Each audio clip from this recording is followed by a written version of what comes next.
भगवत पुराण के अनुसार द्वापर अपने अंत की ओर था और कलयुग शुरू होने में कुछ ही समय शेष था।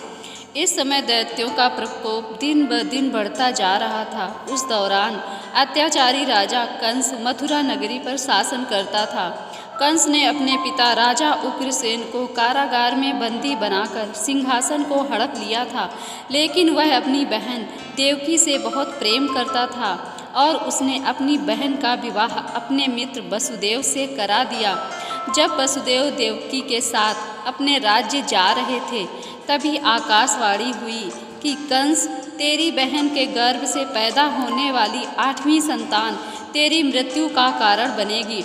इस आकाशवाणी को सुनकर कंस क्रोधित हो उठा और उसने वसुदेव की हत्या का प्रयास किया, लेकिन देवकी ने अपने भाई को ऐसा करने से रोक दिया और यह वचन दिया कि जो भी संतान उनके गर्भ से जन्म लेगी उसे वह कंस को सौंप देंगी। कंस ने इस शर्त को मान लिया और दोनों को कारागार में बंदी बना लिया। देवकी ने कारागार में एक एक कर 6 बच्चों को जन्म दिया और कंस ने सभी शिशुओं को मर्मरता से मार डाला, लेकिन 7वीं संतान को योग माया ने संकर्षित कर माता रोहिणी के गर्भ में पहुंचा दिया, जिन्हें शेषावतार बलराम जी के नाम से पूजा जाता है। यही कारण है कि बलराम जी संकर्षण भी कहा जाता है।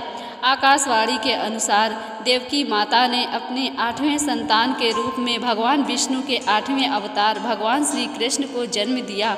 भगवान श्री कृष्ण के जन्म होते ही कारागार में भगवान विष्णु स्वयं प्रकट हुए और उन्होंने वसुदेव जी से कहा कि आप इस बालक को अपने मित्र नंद जी के पास ले जाएं और वहां से उनकी कन्या को ले आएं। आदेशानुसार वसुदेव जी ने बाल गोपाल को एक टोकरी में डालकर अपने सर पर रखा और नंद जी के घर चल पड़े। भगवान विष्णु की माया से कारागार के सभी पहरेदार सो गए और कारागार के द्वार अपने आप खुलने लगे। जब वसुदेव जी श्री कृष्ण को लेकर यमुना नदी के तट पर पहुँचे तो यमुना अपने पूरे वेग से बह रही थी, लेकिन प्रभु के लिए यमुना ने भी शांत होकर वसुदेव जी को आगे जाने का मार्ग दिया। वसुदेव सकुशल नंद जी के पास पहुंच गए और वहां से उनकी कन्या को लेकर वापस कारागार आ गए।